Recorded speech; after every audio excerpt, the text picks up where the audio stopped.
Continuamos con más Health Innovators, el seminario que estamos organizando en El Cronista y la revista Apertura. Y tengo el gusto de contar en este panel con el doctor Guillermo Capulla. Doctor, muchísimas gracias por venir. Un placer, gracias a ustedes por la invitación. No, es un honor realmente. Y vamos a hablar de prevención y comunicación, las claves para una salud proactiva. Y quiero preguntarte, ¿qué significa una salud proactiva? A ver, mientras estaba sentado pensaba en un partido de fútbol. Vos sos hincha de un equipo, otro equipo tiene posibilidad de hacerte un gol, le hace un pase gol a un jugador y un defensor se anticipa y evita el gol. En salud pasa algo parecido. Es la anticipación a que un evento se produzca y de ese modo evitar la enfermedad. Eso es anticipación. Eso es ser proactivo. Eso es ser proactivo. Y cuando hablamos de prevención, ¿de qué estamos hablando específicamente? Mira, el concepto de prevención en salud es viejo, porque vos sabés que este famoso adagio, más vale prevenir que curar, lo dijo Erasmo de Rotterdam, y esto fue hace muchos años.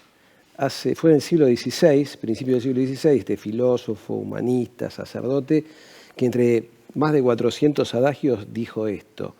Vale decir que la prevención es muy importante y yo hice un posgrado en marketing y ahí me quedó algo muy, muy grabado de un profesor que tuve que me decía, miren, una empresa gasta en prevención para hacer prevención y eso es un gasto. Sí. Se calcula un 10% de lo que factura anualmente, en 10% de esa facturación se va en prevención. Ahora, si esa empresa no hace prevención, pierde un 30%. Y en salud pasa algo parecido, que a veces es difícil que el pagador o el financiador o la obra social o la prepaga a veces van detrás de la enfermedad y no de la prevención.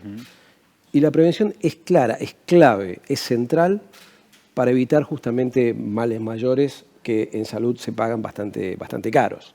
Ahora, cuando hablamos de prevención en las empresas, lo primero que asocio es los test que se realizan previo a una contratación de un empleado, ¿no? Pero, ¿qué pasa después de eso? Porque es como que ¿termina la prevención en ese instante o debería continuar de otra forma también? No, acá es muy importante lo que hacemos los médicos, lo que hacemos los que estamos en comunicación, entrar en la mente de la gente para saber que hay que hacerse estudios, no excederse tampoco, pero vos cuando compras un auto, si por meter estas comparaciones, cuando compras un auto te dicen el librito, a los 500 kilómetros tanto, a los 1000 tanto, a los 2000 tanto. ¿Por qué? Pues se sabe que cada tanto hay que hacer un mantenimiento. Sí. En nuestro cuerpo pasa lo mismo. Ahora, si vos al auto lo llevás cada 10 kilómetros a un servicio, tampoco está bueno. O sea, uno tiene que trabajar y hacer prevención en base a las pautas que ofrecen generalmente las sociedades científicas, las comunicaciones que se hacen a través de sitios importantes, de las mamografías. Recordemos una famosa actriz argentina que decía, muchachas, es el papá Nicolau. O sea, tenemos que tener esas pautas de prevención y los padres ayudar a nuestros hijos a generar también esa conciencia a través de la prevención primaria, como puede ser las vacunas, que te escuchaba antes que hablabas y me parece sumamente importante, porque después del agua corriente y las cloacas, las vacunas son las medidas más costo efectivas que tiene el mundo.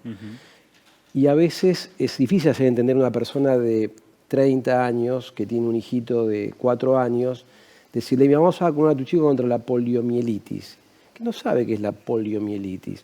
Pero una persona de 70 años que tiene una secuela de polio, o una persona de mi edad, que yo no estuve en la época de polio, pero mi madre tenía pánico en la década del 60 de que yo tuviese polio, lo primero que hizo fue ir a vacunarme. Entonces tenemos que volver a tener conciencia de eso porque la polio, que es una enfermedad erradicada en muchos lugares del mundo, todavía hay países como Pakistán y Afganistán que siguen teniendo polio. Mencionaste una palabra clave en todo esto, que es el miedo y el pánico, ¿no? Esto de cuando viene una enfermedad desconocida o cuando viene una pandemia como la que tuvimos hasta hace pocos años, bueno, ahí nos agarra el miedo y cambiamos la estrategia de vacunación y de prevención. ¿Observaste esto con lo último que ocurrió desde la pandemia? Mira, fue algo muy curioso porque cuando pasó esto de la pandemia, yo estaba en los medios de comunicación, sigo estando, ¿no? Pero tuve una participación muy activa y cuando salen las vacunas contra el COVID o la COVID, dije, bueno, si estas vacunas funcionan, la gente se va a vacunar más porque se gana más confianza en las vacunas. Sin embargo, lo escuchaba antes también otros oradores, la vacunación bajó.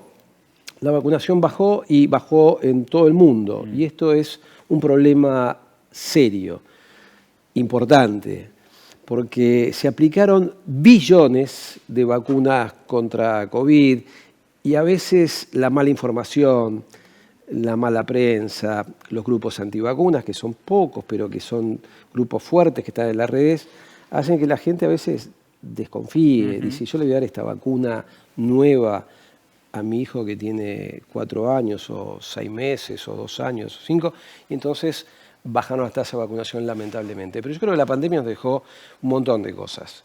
Aprendizajes, por un lado, nos dejó temores por otro, y dejó mucha población con un grado importante de ansiedad, depresión, y también con alguna fobia a vacunarse nuevamente contra justamente esta enfermedad COVID. Que ya también pasa esto, ¿no? Cuando la ola pasa, es como que las personas tienden a relajarse, porque vos recordarás, todos recordarán que había cola en los vacunatorios, la gente se peleaba, de hecho la anticipación de un ministro para vacunar a algunas personas generó un conflicto enorme, esto del vacunatorio VIP, porque la gente quería vacunarse.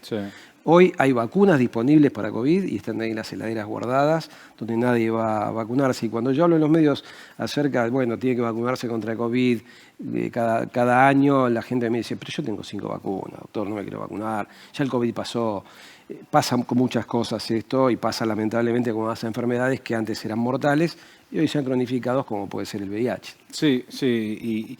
Y hoy, por ejemplo, las campañas que vemos ya no apuntan tanto a la vacunación del COVID, sino, por ejemplo, ahora la vacunación del dengue, ¿no? Que es el otro temor que empieza a generarnos cuando llega el calor y aparecen los mosquitos, ¿no? Así es, pasa lo mismo, porque el año pasado empecé una campaña en medios de comunicación con la vacunación de dengue. Inicialmente empezamos con un periodista muy conocido, Santiago del Moro, y la gente no entendía mucho qué estábamos hablando, pero bueno, fuimos escalando en los medios de comunicación y parecía que nadie quería vacunarse. Y hoy mi teléfono explota porque la gente quiere vacunarse contra el dengue, porque es un especie de contagio. Si vos te vacunaste, él se vacunó, porque yo no estoy vacunando. Y faltan vacunas, entonces vos te vacunaste y yo no tengo vacuna, entonces empieza esa corrida para que la gente quiera vacunarse y bueno, estamos con alguna dificultad en la provisión de vacunas. No van a faltar, pero bueno, vamos a tener algún problemita durante el verano. Ahora, vos sos un comunicador especializado en la materia que puede enviar un buen mensaje a la población, pero ¿cómo están el resto de los comunicadores con el tema de la salud, de la prevención, del cuidado? Bueno, hay 2 tipos de comunicadores dentro de lo que es el periodismo, ¿no? Los que hacen periodismo y se especializan en temas de salud, y los médicos que se meten en grupos de televisión o en programas de televisión y de radio que también son comunicadores. Los periodistas especializados, por supuesto que hay destacadísimos periodistas profesionales en salud, y hay médicos que tienen trayectoria dentro de lo que son los medios de comunicación y otras personas que han ingresado al mundo de la comunicación principalmente a través justamente de la pandemia. Hay comunicadores que, digamos, que tienen un fin comercial en la comunicación, que sabemos quiénes son, y bueno, es su trabajo, y otros que se dedican a la comunicación dirigidos a la población para generar un bienestar para la población, hablando siempre de medicina basada en evidencia, ¿no? Que partamos de esa base. Ahí divido, ¿no? Médicos que hablan de medicina basada en evidencia y comunicadores que hablan de medicinas alternativas, algunas que pueden tener alguna cierta evidencia y otras que no.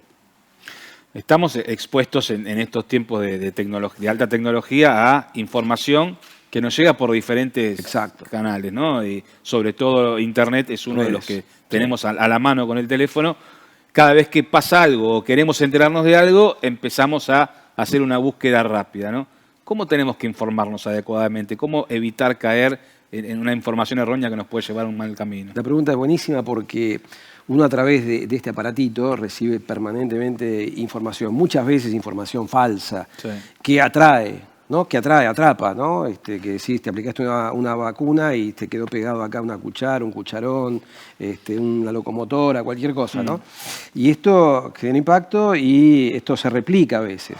A ver, yo lo que le digo a la gente es que uno aquí en Argentina puede, a través de estas redes, buscar sitios que son confiables. Ajá. Por ejemplo, ¿no? Revistas como puede ser The Lancet, New England, British Medical Journal, sanatorios o clínicas como en Estados Unidos que tienen muy buenas páginas como puede ser la Clínica Mayo, la Cleveland Clinic, el CDC. Aquí en Argentina la gente puede informarse a través de páginas de sociedades científicas, donde seguramente, y también agrupaciones de pacientes, que eso lo escriben generalmente médicos responsables de qué es cada enfermedad, y también a través de la página de OMS, entre otras tantas, ¿no? El NICE, el PubMed, el PLOS ONE. Hay muchas páginas interesantes que la gente puede verlas y visitarlas porque generalmente están revisadas por pares y escritas por profesionales médicos sin ningún interés comercial. Simplemente volcar de una manera fácil de comunicar a la población determinadas patologías. A veces lo que le falta a los profesionales es tiempo, ¿no? Para poder dedicarse a esa comunicación, pero deberían tener las instituciones argentinas un poquito más desarrollados, todos esos canales de comunicación para llegar con información verídica a la sociedad, ¿no? Sí, yo pertenezco a sociedad científica, yo soy urólogo, soy diplomado en comunicación también, no médica, y yo inventé un eslogan para mi sociedad, que era: una sociedad hace la sociedad. Las sociedades científicas tienen que acercarse a la gente, algunas lo hacen, sí, comunican bien, ponen de moda a determinados órganos, al corazón, al cerebro. Hay que poner de moda a determinados órganos para que la gente, si yo te digo que es un infarto, seguramente lo sabés, si te digo que es un ACV, también lo sabés. Ahora te digo que es, no sé, la enfermedad de Crohn, por ahí no entendés de qué estoy hablando. Entonces, las sociedades científicas tienen que informar a la gente a través de los médicos también, que son confiables, que no tienen un fin económico, que no hay atrás un dinero para que eso pueda trascender y que sea información basada en evidencia, básicamente. Sin duda. Es el doctor Guillermo Capulla, ¿eh? Escúchenlo atentamente porque la verdad que nos ayuda a entender mucho lo que está pasando. Muchísimas gracias por acompañarnos hoy. Un placer, gracias a ustedes, muy amables.